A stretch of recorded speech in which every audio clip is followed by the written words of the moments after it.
Every day, somewhere in the world, normal people risk life and limb just getting from A to B.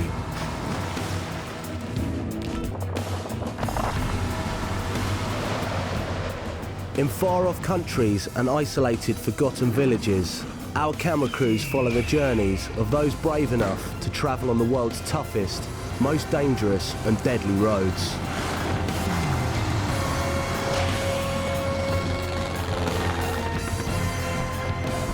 Buckle up for a hell ride. This is Deadliest Journeys.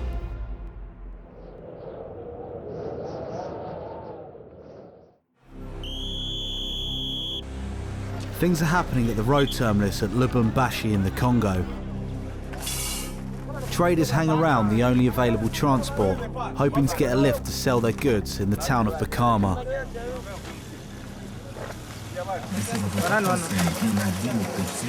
The truck is about to embark on a wild adventure through the heart of the Congo to the town of Bukama. And with 4 days to cover 650 kilometres, this should be a walk in the park. But when the road is covered with potholes and sodden, flooded ditches, it's not unheard of for trucks to get stuck in the wilderness for days or even weeks. Eugene is one of the few truckers willing to risk the notorious road.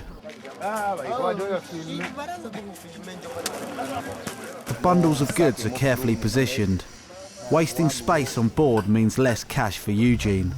The fees are based on the bulk of the goods themselves and by their weight. 40 kilos. La route est vraiment mauvaise. C'est pourquoi le transport est aussi à un taxe élevé. Eugene's truck is considered pretty new. It has only notched up 700,000 kilometers. C'est un véhicule d'occasion d'Europe. Ce qu'on appelle ici neuf, c'est ce qu'on achète en Europe déjà utilisé.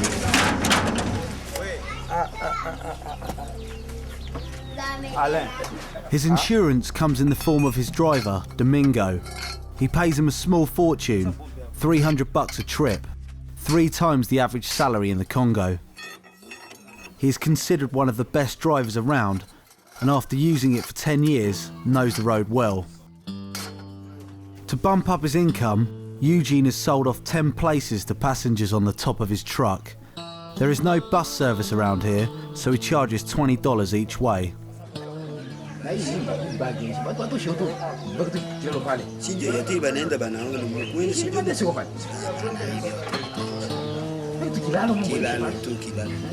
The passengers are always moaning about the price and rough service, but with limited transport options, they are forced to tough it out with Eugene.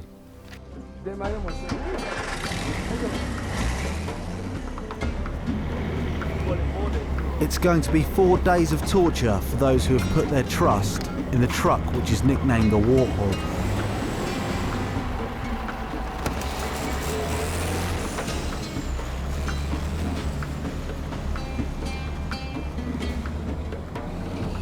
For the first 50 kilometres, the road is paved. The Warthog cruises along at 40 kilometres an hour.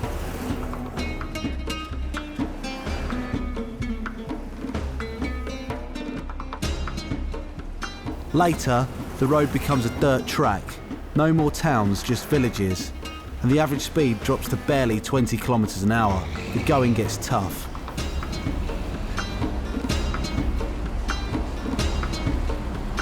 It's hard to imagine, but 40 years ago, this road used to be paved. But after years of neglect, nature in the form of tropical rains and scorching heat has reclaimed the ground. For Eugene, who knows the road well, the dirt track poses no surprises. Nous, c'est bon. Ici, on roule très bien. On est à l'aise et on se repose. Et le chauffeur même ne raisonne pas beaucoup. Il est calme. 6 hours into the trip, and they have covered 80 kilometres. Time to stop for some food at the last village before the nightmares of the jungle begin. La route, ce n'est que le commencement. Ça va être terrible là au fond. C'est ici, ce n'est que le commencement, c'est l'avant-goût.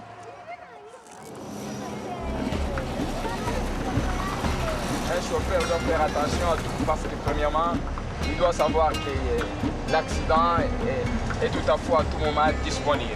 Quand un chauffeur devient imprudent, parfois même, quand il commence à déraisonner, peut-être encore à penser autre chose au volant, là, directement, c'est pas une route assez facile. Le chauffeur peut conduire. The first difficulties soon appear. The rainy season has ended, but the downpours have taken its toll, leaving huge holes filled with mud. Domingo has to manoeuvre the 15-ton truck seriously carefully.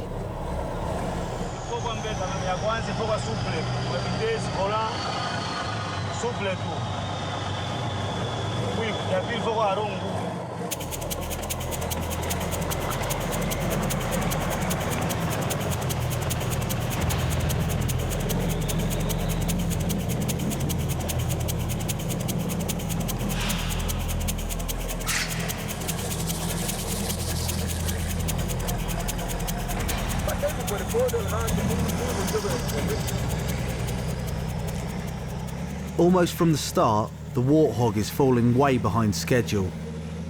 They should have covered 300 kilometres, but so far they've only done 150.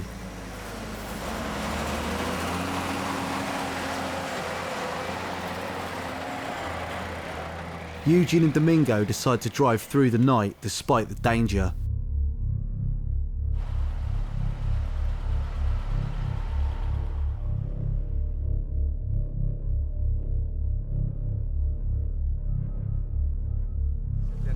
Qu'on n'a jamais emprunté pendant la nuit parce que c'est risquant. Souvent les camions tombent à cette tension de 7 km. On a forcé parce que malgré nous, à cause du chômage qu'on a fait aux clients. 23 hours on the road and time to take a break at the small village of Kanzazi, where a party is in full swing. On a appris qu'il y a un deuil. Je pense qu'il y a quelqu'un du village qui est mort. C'est ainsi qu'il célèbre les funérailles quelque part.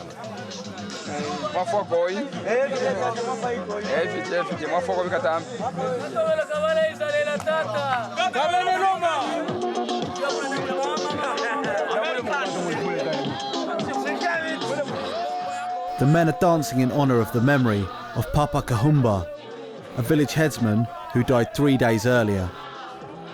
It's a straightforward tradition in the Congo. Death is greeted with smiles. On doit s'arrêter comme ça.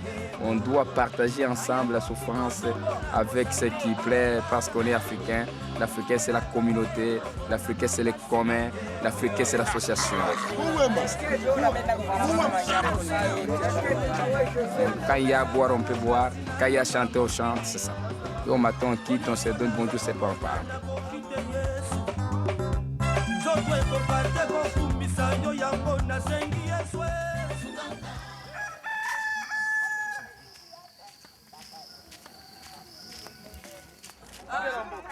After a few hours sleep, it's time to get going. One of the worst stretches of the track lies ahead. There is 500 kilometres to go to Bukama.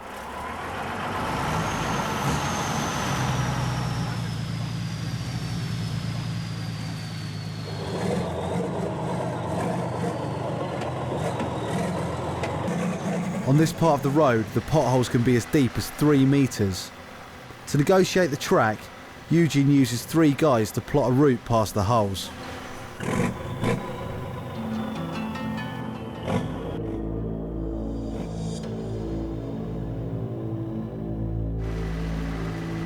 Bijou and Elephant hang to the side of the truck, acting as spotters for the driver.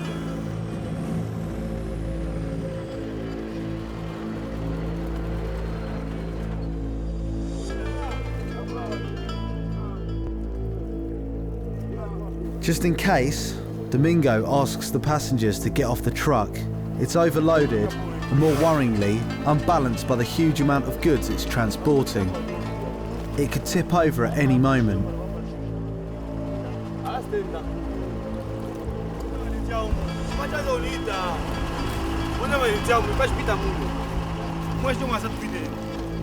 Once the truck is on its way, he cannot afford to stop for fear of the vehicle getting bogged down. Huh?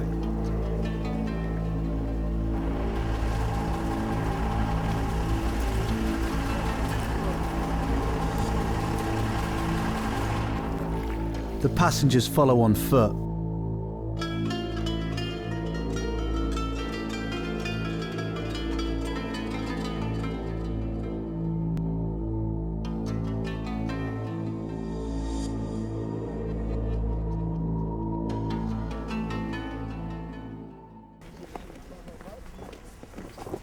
Mateso napita sana mu Congo.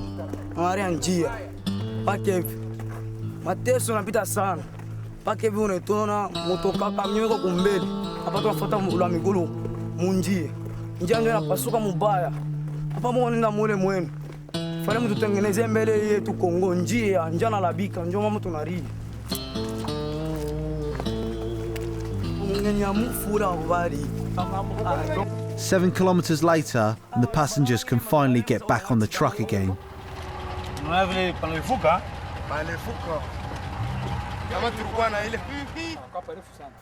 Eugene is proud of his driver.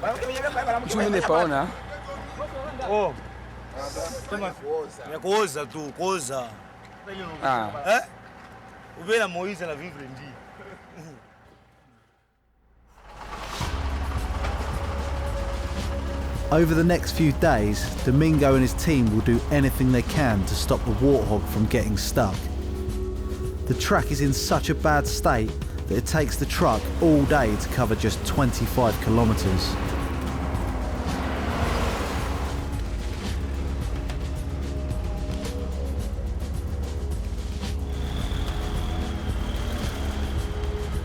They left Lubumbashi 9 days ago, and so far have only just covered 250 kilometers.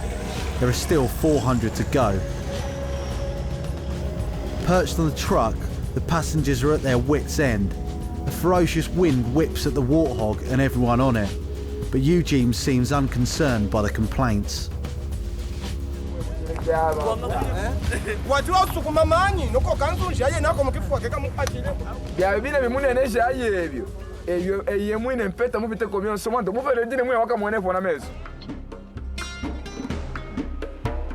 To give everyone a break, they stop for supplies, drinking water, and a chance to make sure none of the nuts and bolts of the Warthog have fallen off.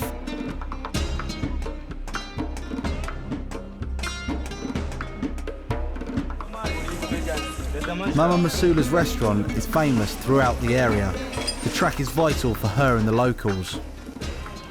Wengine kuuza mboga, wengine tunauza miinji, wengine na bomba netuuza kwa pasio vile tuko na vile vitu vimekuwa tena. Hata maisha mzuri. Maisha mbaya. Sio paka hivi watu wako napita. Ndio tutapata pasio ya bien. Kuisha na watoto namna ya kufunza. Pasio mingi mingi ndio banatengenesha njia. Tunaanza kupita bien kuliko kuteswa mamvula.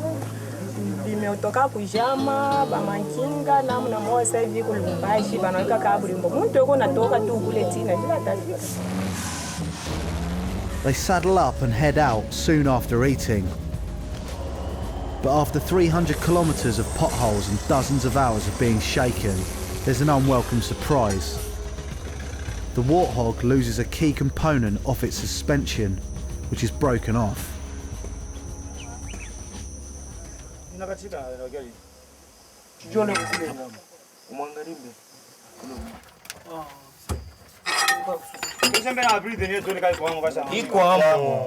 Ngambo yako kule yote mbili. The spotters fill in as mechanics and can repair just about anything. But despite the mechanics' best efforts, everyone sits down for a long wait.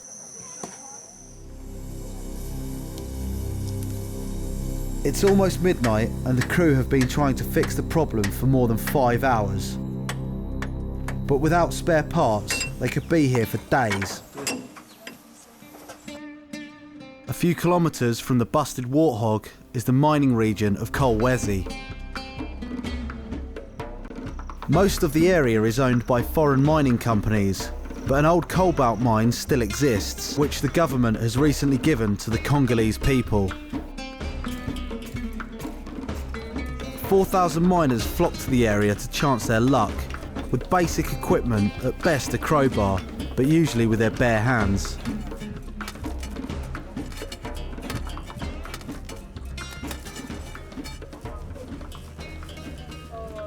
Many are willing to risk their lives to strike it rich. 20 people work 25 metres below ground in a gallery dug out by hand. The heat is unbearable. Je pense que dans des temps passés, c'est là où il y avait des morts. Mais pour ces moments ici, quand même Dieu nous garde tout le monde. Tout le monde travaille bien, nous sortons bien. Malgré la trou est très profonde comme ça, mais ils vont sortir tous bien. Et nous se rencontrerons tout le monde au village.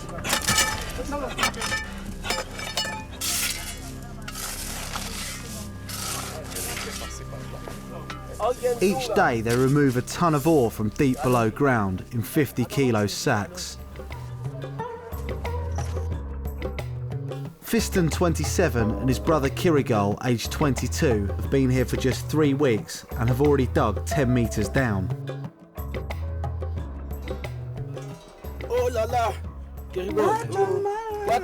Mon père voulait que je sois un chrétien, j'apprends, je pars à l'école. Mais quand j'ai découvert l'argent, j'ai dit que donc, français qui fallait un gâteau, il faut que je cherche de l'argent.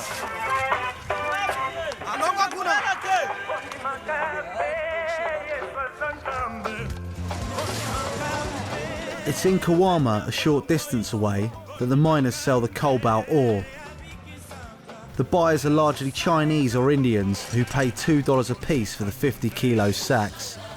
What the miners don't realise is that the same ore will be resold in markets at Shanghai or New Delhi for 200 times as much.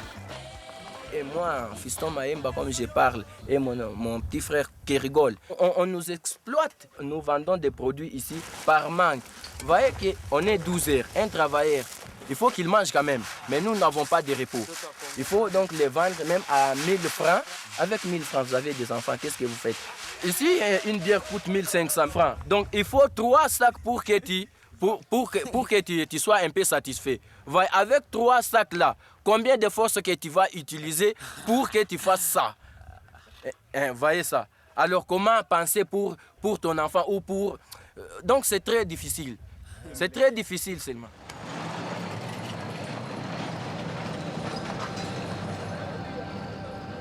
Three months earlier, this same village only had 650 inhabitants. Today, due to the mines, the population has increased tenfold, and people have to make do with what shelter they can find. When the brothers first arrived, and while they were still waiting to find a concession and start earning some money, the pastor put them up in the town's old church. Il arrive des fois que c'est qu'on creuse, ça tombe, donc l'éboulement. Donc il faut prier le bon Dieu, puisque c'est Dieu qui sait la vie de l'homme, qui va nous protéger. C'est pourquoi on a dit Allahu Akbar, Allahu Akbar, Allahu Akbar. On donne gloire à Dieu. Maintenant, après ça, on ne peut pas oublier à fumer. On fume pour qu'on n'ait pas peur. Voyez là où on est entré. Donc si on fait ça, donc tu ne craindras pas. Malgré des millions et des millions de gens qui vont mourir, mais si on te dit qu'il y a l'autre qui est mort, toi tu seras toujours sans effet. Donc sans honte, sans peur, sans pitié, sans quoi, donc raison pour laquelle nous faisons ça. Donc pour avoir de la force. Venez voir maintenant les grands maîtres et les grands fumeurs qu'on appelle Fiston Maemba.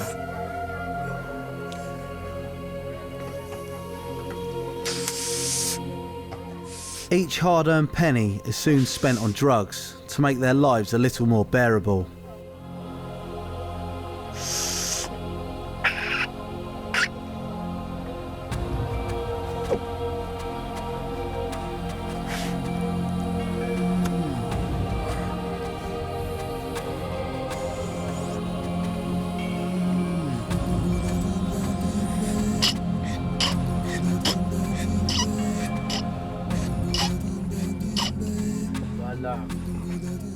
Si nous faisons ça, c'est pour que ça entre directement à la cerveau.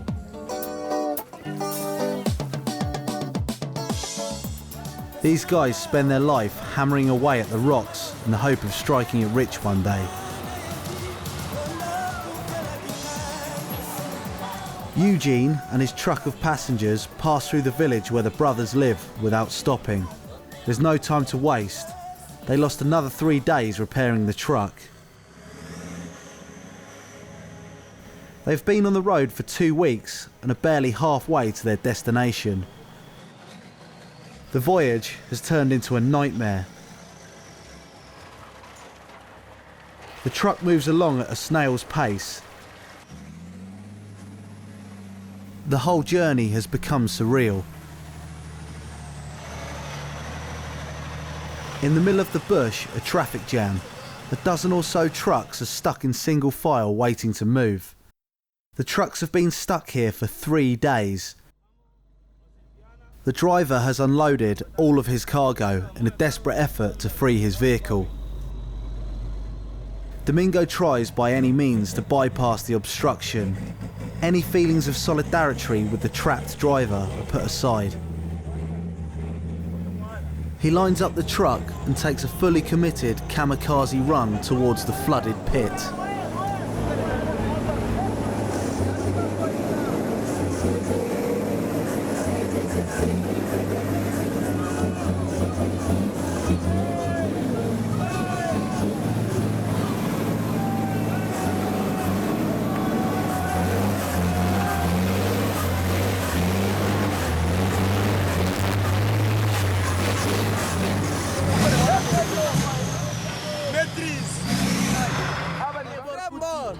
Inspired by Domingo's success, the other drivers chance their luck.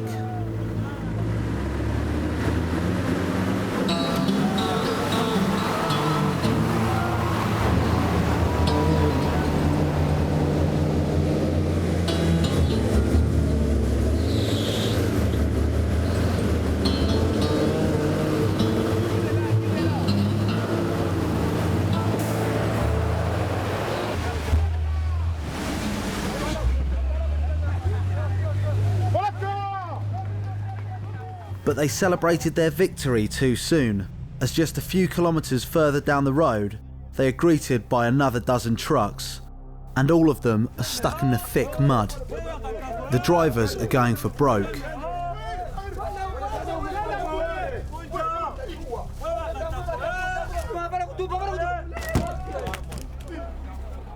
The blue truck has to be moved. Out here in the bush, it's all about being resourceful.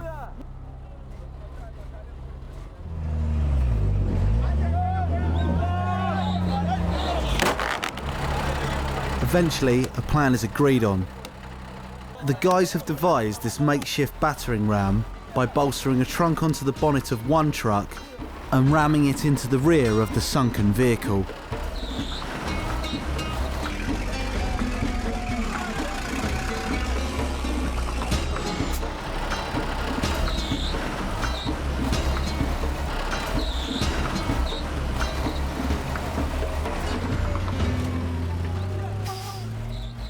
Ce qui nous préjudicie ici, c'est le véhicule même.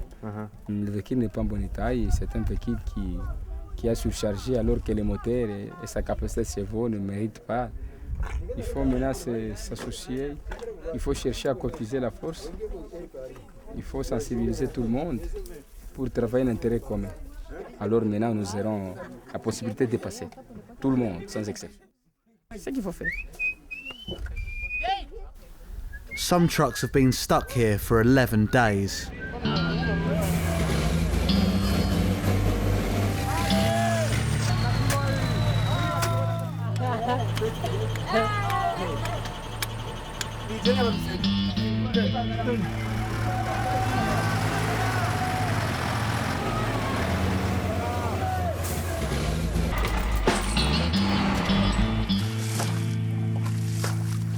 Despite their best efforts, Eugene, Domingo and the rest of the drivers will remain here stuck in the mud for another 2 weeks.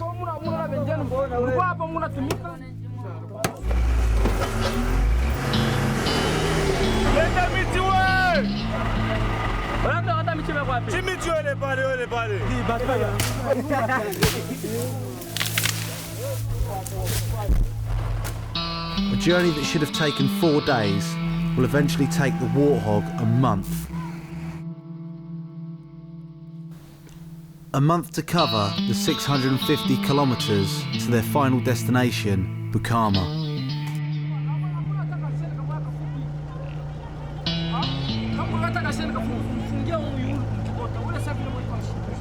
Simoya wapi?